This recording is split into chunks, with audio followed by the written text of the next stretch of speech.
Hey guys, it's Kelly. Welcome back to my channel. So, since I started my new series called First, let me just back it up. If you've just never seen my face before, if you have no idea who I am, thanks for coming to my channel. I appreciate it. I'm Kelly, and on my channel, all of my subscribers are a part of the McMafia, so be sure to hit the subscribe button and join as well. I recently started a new series. This is a perfect time for you to come if you are new. Even better if you are a subscriber, because you know this is the second video to my first series where I will be discussing just all kinds of firsts. This one is job related. We're gonna be talking about bosses. Bosses, managers, leaders, although leaders are different. Leaders, managers, and bosses are different. But we're gonna be talking about the authority figure at your workplace. So you may be sitting there and thinking, Kelly, I don't have a boss necessarily. I don't work yet. I'm a student. Don't you worry. These 4 types of bosses that I describe can describe any of your professors or teachers. So let's get into it, guys. The one piece that I really want you to pay attention to is the pros and cons of each kind, specifically the pros. Some of the labels, they sound immediately terrible, but no matter what kind of boss you have, there are always some kind of pros, some kind of lessons that can be learned from them. So I want to really kind of change your perspective. All right, type number 1. I like to call this the lost in the sauce boss. This is the manager, supervisor, boss, all those words are interchangeable. I'm gonna be using boss a lot. That literally does not know what they're doing. They make you think, how did this person get hired? Never mind promoted. This type of boss is constantly asking you questions, figuring out what to do with your guidance, and you're like, wow, like, am I the boss, or am I the employee and you're the boss, or like, which way are we going here? So we're gonna start off on a good foot. Let's get a list of pros going. Number 1 pro, this is the perfect situation to be in when it's your time to shine. If you have a manager that has no idea what they're doing, you need to know what you're doing. Don't be both lost in the sauce, because then that'll kind of ruin the whole thing. But if you think about it, if this person has no idea what they're doing, they're a higher level, higher rank than you are within the office, this really gives you a chance to prove yourself and how capable you are and how skilled you are, especially in a meeting type setting where there could be higher executives. Use this time, ask your lost in the sauce boss, hey, you know what? Do you mind if I go to that meeting with you? Or do you mind if I'm a representative? Don't you worry about that meeting. I'll go sit on that for you. And then you can actually go ahead and just strive. Showcase all of your skills. Another pro of having this kind of boss or manager is that you really learn to be a self-starter, self-managed, and self-motivated. Because if you really don't have somebody giving you proper guidance, giving you proper instructions, you're kind of like lost on your own for a little bit until you get your footing. But this helps you to actually navigate through things yourself without any extra help. And lastly, this also will help you learn how not to be a boss, how not to manage, what kind of leader you don't want to be, because it can just create a very confusing environment when you have a lost in the sauce boss. So getting into the cons. Where there's highs, there's lows. Be wary, and I'm coming from personal experience, be weary of the lost in the sauce boss, because these ones like to steal credit for ideas. They are literally in a managerial position. They have higher ups that they have to report to, and then all of a sudden they don't know what they're doing, and they're getting their information and their knowledge from you. It very well could be translated as if it came out of their own brain. So watch out for that. Trying to protect yourself as much as possible. Another con, just very obvious, like I just stated, it can be kind of hard to navigate and learn as a new person within a workforce, no matter the size. Even if it's just you, that person, and like one other person in the office, it's really hard to have management that doesn't know what they're doing. But there's light. There's light at the end of the tunnel, and I'll get to that light at the very end of all 4 types. Boss type number 2, we're gonna call this the bestie, the best friend. This is the type of boss that is just so cool, so calm, so cool, so collected. They just wanna come to you and you just feel like, oh my gosh, we're really close. I feel like I can trust you. I can share anything with you. We're so close. Pros of having this kind of boss: this is almost the perfect environment to learn, develop, and grow as an employee. And not even as an employee just for the company that you work for or the agency, but like in the long term. This can really give you a safe space to feel comfortable to make mistakes, to ask questions, because there is a softness there. And going along with that softness, another pro of this is you are actually learning and developing your own leadership style, the soft side of it. Because I definitely think with leadership, there's two sides. You have to be a little hard, but you also need to be very soft. Now to the cons. You're thinking, Kelly, but this person is my best friend. We're really close. They know everything about me. Beware and be very wary of sharing and divulging information to a boss, to a manager, because when the stuff hits the fan, guess who's not your best friend anymore? And guess who knows all your business? It's nice to have a great relationship with a manager, someone in a higher position than you, but trust me, just keep some stuff in the box, you know, keep it locked away so they don't ever have a chance to use it against you. A little pessimistic, but also very true. And based on personal experience. Just think of it this way. You guys get close, and if you guys are really close inside of the office, I'm imagining you may even hang out outside of the office. Get really close. Anything you say or do can be used against you in a court of law. Telling you, don't do it. You don't ever want to hear that information being looped back around in the wrong moment. One last con of having this kind of boss is it almost can lead you into a false sense of security and a false sense or vision of what future bosses or managerial positions are going to look like in your relationship with that person. This is not very typical. The best friend, the genuine, trusting 100%, it's not very typical, unfortunately. Although it's nice and you may feel safe, definitely understand that this is probably not going to be an experience you have again, maybe ever, until you become your own boss, and then you can be nice to yourself. Third type, I couldn't even come with anything clever for this name because it's just what it is: the micromanager. This is the kind of boss that can make you just think, do I even know what I'm doing? Do you know what I'm doing? Because I don't know what I'm doing. Because what? These kind of bosses make me feel some type of way, so we are going to start with the cons on this one. Boom. Number one. This kind of boss can truly create such a harsh learning environment because you are constantly questioning yourself. If you're working on something, let's say you're working on this report. 6-page report analyzing something. You have to get this report done 3 weeks from now. It is week 1. You've just been assigned this report. And all of a sudden they're checking on you. It's been 20 minutes. You're like, I haven't even, what? Like the database hasn't even loaded yet. Like, what are you saying? Someone's already questioning exactly what you're doing when you're doing it, although you have plenty of time to get it done. Like, who wants to learn like that? That is very, very uncomfortable, unfortunately. Another con is that you can start to what? You can start to develop a sense of second guessing. You know what you're doing, you know the information, you start doing it, you complete that task, and you're like, oh gosh, like they've been like asking me so much and like checking so much about this and wanting to know every detail. Like, is it right? Like, I don't want to have any of that on my back anymore. Like, let me make sure that I'm good. And that can really, really harm you in the long run. Wait, there's more. There is always a silver lining to everything in life, people.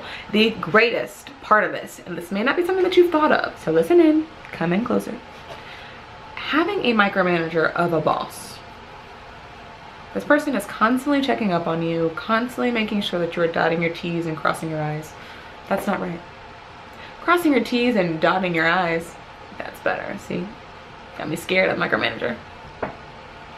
And when your stuff is dang near perfection, it keeps you sharp. It keeps you extremely sharp.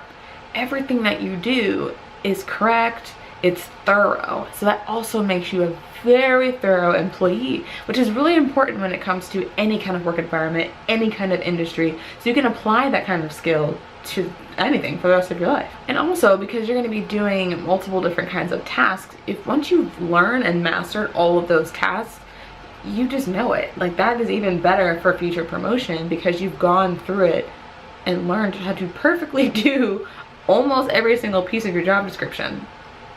Sounds like a pro to me. Sounds like a win. And boss type number 4, what I like to call the militant. Oh, how appropriate. This kind of boss makes you feel like you're just like a soldier. Like you just signed up, you enlisted. What branch are you in? So since this type of boss doesn't even sound any kind of fun, we're gonna start with the cons of having this kind of boss. This kind of boss is very aggressive.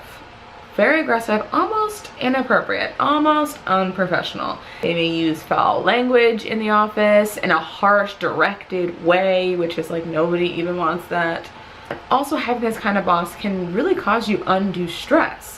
There's a stress of trying to be perfect, stress of having everything right, similar to the micromanager, but take the micromanager and then turn up that rude, rowdy, aggressive notch just a lot, and then you have your militant. Also, another con is just personality clashes. If you come in and you have a very light, very flowy personality, and someone comes in and is like barking orders at you, and you're like, whoa, you're messing up my vibes, my chakras. Back up. So you ask, Kelly, I have this militant, terrible boss. What are some of the pros? How can I change my perspective at looking at this person? Very similar to the micromanager. You will be on your stuff, okay? Like, you will know it. If somebody comes in barking orders about this and this and that, you're gonna make sure that they have no time to even keep going with their gruff and muff and bluff. Just making up words today. Another pro is that you'll definitely have some trial and error type learning, which is sometimes the best. Sometimes you have to keep messing up and making these mistakes to finally learn exactly the way that you're supposed to be doing things. Quickly learn what to do and what not to do. And another pro, you will definitely get quicker at finishing up your task and learning how to do your work, not only thoroughly, but also very fast, which gives you time to kind of, you know, chill, get yourself together. Center yourself before the bulldozer comes in. All right, so now that we've talked about those 4 types of bosses that I've also had personal experience with, let's talk about how to deal. Let's give you guys a solution. I just gave you all these different types with pros and cons, but I want to give you something that is overall, that you can apply to all 4 types. This may not be very shocking to you. It is really all about communication and understanding.